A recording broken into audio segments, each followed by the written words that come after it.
जय हरी. एकादश स्कंध भाग 124. यदू आणि अवधूत यांच्या संवादातून आपण 8व्या अध्यायामध्ये अवधूतांनी केलेल्या 24 गुरूंची माहिती घेतोय. त्यातील पिंगला वेश्या हिच्याबद्दल आपण कालपासून पाहतोय. तर जनकाच्या राजधानीत पिंगला नावाची वेश्या होती. स्वच्छंदानं वागणारी ती नाना प्रकारचे अलंकार घालून सुंदर वस्त्र नेसून संध्याकाळी दारात परपुरुषाची वाट पाहत उभी राहायची. स्वरूपानं सुंदर असलेली आणि मनोरम शृंगार केलेली पिंगला एके दिवशी विलासासाठी चांगल्या पुरुषाची वाट पाहत उभी राहिली.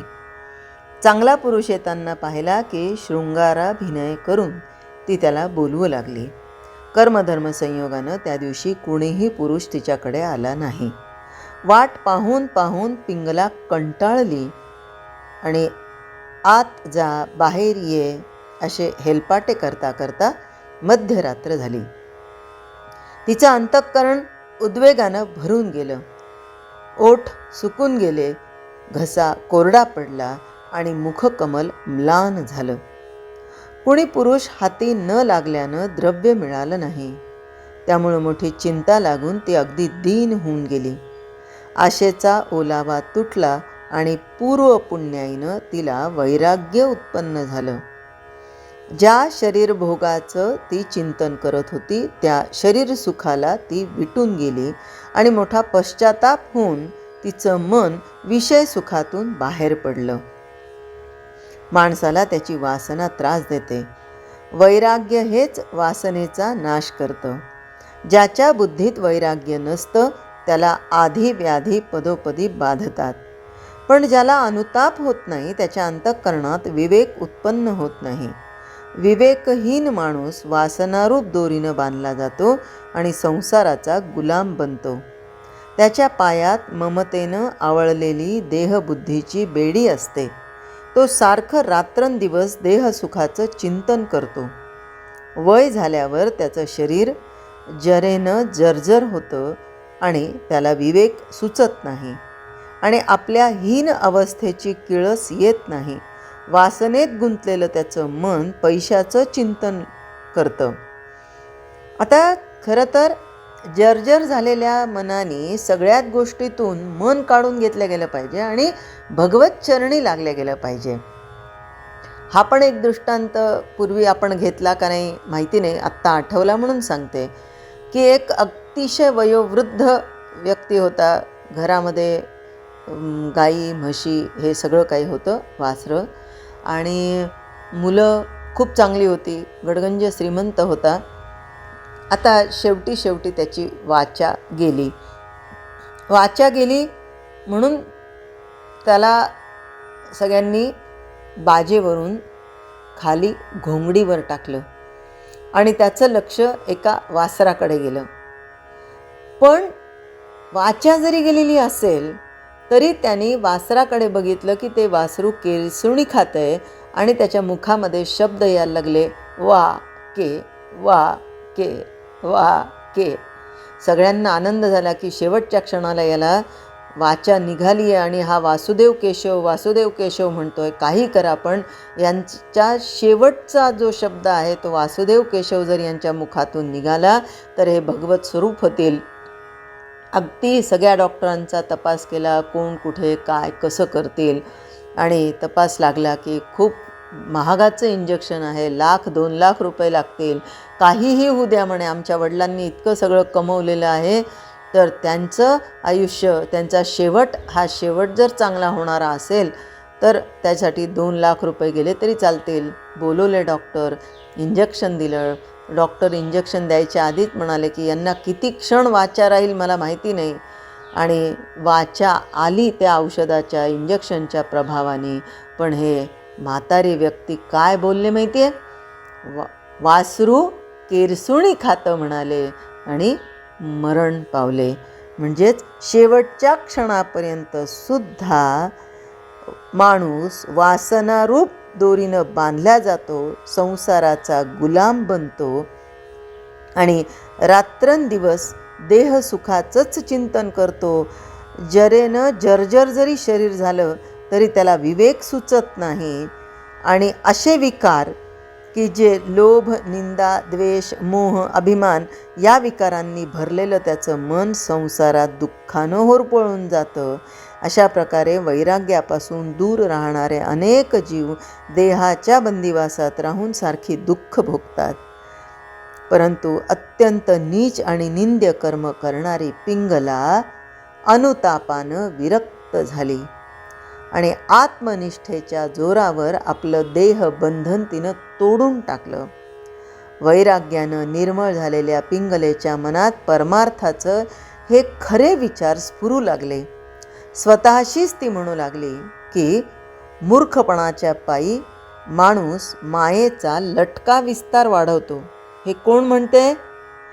जिने आयुष्यभर लोकांसमोर आपल्या देहाचे लचके तोडण्यासाठी आणि पैसा कमवण्यासाठी प्रत्येक क्षण वाया घालवला, ती म्हणते की मूर्खपणाच्या पायी माणूस मायेचा लटका विस्तार वाढवतो. त्याच्या मनाला धरबंध राहत नाही. कामसुखात रममाण होऊन प्रत्येक जण अंतर्यामी भगवंताला विसरतो. हृदयातील शाश्वत पुरुष जवळ असून देखील दृश्याच्या आसक्तीमुळं त्याचं अस्तित्व कळत नाही. त्याच्याशी रममाण झाले तर सगळ्या वासना तृप्त होतात. तोच खरा सर्वांचा रमण असल्यानं त्याच्यापासून पूर्ण तृप्ती होते. जे स्त्री पुरुष दुसऱ्याच्या मदतीशिवाय स्वतःची वासना तृप्त करू शकत नाहीत, ते इतरांना तृप्त करून निष्काम कसे करणार? त्यांच्या संगतीनं अतृप्ती मात्र पदरात पडते आणि भय, शोक आदी व्याधी मागे लागून दुःख होतं. अशाश्वताच्या नादी लागून माणूस आपलं दुःख आपणच निर्माण करतो. त्यातल्या त्यात व्यभिचारी माणूस तर अति नीच समजावा. हे कोण म्हणतंय? पिंगला नावाची वेश्या, जिचं आयुष्य फक्त हेच करण्यामध्ये गेलं. माणसानं आपल्या देहाकडे जरा सूक्ष्मपणे पाहिलं तर त्याला दिसेल की हाडं, मांस, कातडं यांनी बनवलेला हा सांगाडा आहे. वरून बरा दिसला तरी आतमध्ये तो अति घाणीनं भरलेला आहे. त्याच्यातून देहसुखाची आणि सुख घेण्याची धडपड करणं अत्यंत किळसवाणं आहे. देहातून कितीही सुख घेतलं तरी मनाची तृप्ती होणं शक्यच नाही. जोपर्यंत भगवंताच्या ठिकाणी मन, प्रेम निर्माण होत नाही तोपर्यंत मन तृप्त होत नाही. अगदी जवळ राहणारा हृदयस्थ राम खरा पुरुषोत्तम असून अखंड रमविणारा आणि स्वानंद देणारा आहे. स्वानंद भोगू लागलं की तो वाढतच जातो. भगवंतानं दिलेल्या आत्मसुखाला कधी क्षय नाही. म्हणून त्याला विसरणं हेच दुःखाचं मूळ होय. सगळी माणसं द्वैत भयानं भ्यालेली आणि सदोतीत काळग्रस्त असतात. इंद्रादी देवांची पण तीच अवस्था असते. ते आपल्याला शाश्वत सुख कसं देणार? आपला अंतरात्मा आपला खरा आप्त, स्वामी आणि प्रियकर आहे. सगळं सोडून परमानंदानं त्याला मिठी मारावी आणि मग सर्व काळी, सर्व देशी, सर्वस्वानं त्याला पोटभर भोगावा. पिंगला म्हणते बरं का हे. आणि ती पुढं काय म्हणते की या जन्मी आपल्या हातून फार वाईट कर्म झालं हे खरं, परंतु काहीतरी जबर पूर्वपुण्याई होती. ती उदयाला येऊन पुरुषोत्तम आपल्यावर संतुष्ट झाला. त्याची कृपा होऊन मनात खरं वैराग्य स्फुरलं. वैराग्ययुक्त विचारानं आपले दुर्वासनेचे सगळे दुःख लयाला पावल्या गेले आणि परमानंद प्राप्त झाला. दुःख अंगावर येऊन कोसळलं असता ज्यांना वैराग्य उत्पन्न होतं किंवा होत नाही तर होत नाही, ते खरे अभागी समजावे. म्हणजे अंगावर दुःख आहे पण तरीही वैराग्य नाही, तर ते किती अभागी समजावे. बरं, केवढी भगवंताची कृपा. दुःखाच्या द्वारे त्यानं मला आत्मसुख जोडून दिलं. कोण म्हणते? ही वेश्या असणारी पिंगला. बघा, व्यवहार किंवा व्यापार किंवा व्यवसाय हे विचारात घेण्यापेक्षा तिची मानसिकता, तिची वृत्ती, तिचा निश्चय हे मनावर घेणं अतिशय गरजेचं आहे. अंगावर दुःख आदळलं की देहबुद्धीच्या माणसाला क्रोध येतो. अशा प्रसंगी ज्यांच्या अंगचा विवेक आंधळा होतो ते अभागी असतात. पण दुःख आलं असता ज्याचा विवेक सतेज राहतो त्याचा मोह वितळून त्याला स्वानंद मिळतो. विवेकयुक्त वैराग्य हेच माणसाचं परमनिधान होय. त्याच्या योगाचं पूर्ण समाधान मिळून तो धन्य होतो. भगवंताच्या कृपेनं खरं वैराग्य येतं. वैराग्यानं दुर्वासना नष्ट होते. ती नष्ट झाली की विषयासक्ती छेदून जाते. विषयासक्ती सुटली की जीव उपकार स्मरून भगवंताला शरण जातो. शरणांगतीनं त्याला स्वानंद प्राप्त होतो. आपला देह निर्वाह प्रारब्धावर सोपवून महान ऋषी ज्या अंतरात्म्याचा भोग घेतात तो भोग तो घेऊ लागतो. परमात्मा निष्कामाचा काम पुरवतो म्हणून त्याचं प्रेमपूर्वक भजन केलं तर दुराचारी जडजीवांचा उद्धार होतो. या दृश्यरूपी संसारातून भगवंतच तारतो. या संसाररूपी अंधाऱ्या विहिरीत दृश्यानं आंधळे झालेले लोक पडलेले आहेत. विहिरीतून वर निघणाऱ्या उपायाबद्दल त्यांची बुद्धीच चालत नाही. कुणी कल्पनेच्या जंजाळात अडकून पडतात तर कुणी अनेक वासनांनी लिडबिडलेले असतात. कुणी ढोंगानं आणि गर्वानं वाया जातात तर कुणी तृष्णेत ऋतून बसतात. कुणी दुःखानं बेजार होतात तर कुणी स्वर्गाच्या नादी लागतात. कुणी नास्तिकपणे फुकट जातात तर कुणी कर्मठपणात अडकून पडतात. कुणी निंदा द्वेष यांनी पछाडतात तर कुणी काम वासनेनं घेरलेले असतात. दृश्याचं विष अंगात भिनल्यानं या सगळ्या लोकांना दृश्य खरोखर कडू असून गोड वाटतं आणि अदृश्य परमार्थ गोड असून कडू लागतो. दृश्यरूपी संसारात अडकून पडलेल्या अशा नाना प्रकारच्या लोकांना भगवंताशिवाय इतर कुणालाही बाहेर काढण्याचं सामर्थ्य नाही. जे दृश्याच्या बाहेर असतात त्यांना दृश्यात अडकलेल्या जीवांची कल्पना येत नाही आणि जे दृश्यात मुरलेले असतात त्यांना दृश्याबाहेर राहणाऱ्यांची कल्पना येत नाही. थोडक्यात काय तर दुःखरूपी दृश्यातून एकटा हृदयस्थ भगवंतच तारू शकतो म्हणून त्याला मनापासून शरण जावं. शेवटी पिंगला स्वतःचा अनुभव सांगते. ती म्हणते की जगात दिसणाऱ्या सगळ्या पदार्थांबद्दल खरी निरासक्ती झाली तर आपण स्वतः आपला उद्धार करतो असं मला स्पष्टपणे कळून आलं आहे. गाढ झोपेत लागलेल्या माणसापाशी प्रत्यक्ष रंभा जरी आली तरी तो निर्विकार राहतो. त्याप्रमाणे विषय प्रत्यक्ष अंगाशी येऊन टेकला तरी ज्याच्या इंद्रियांना विकार होत नाही त्याचं वैराग्य खरं समजावं. ओकलेल्या अन्नावर ज्याप्रमाणे माणसाची वासना चुकून देखील जात नाही त्याचप्रमाणे खऱ्या विरक्त पुरुषाचं मन दृश्य पाहून आसक्त होत नाही किंवा त्याची वासनाही धरत नाही. असं उत्तम वैराग्य प्राप्त होण्यास एकच उपाय आहे.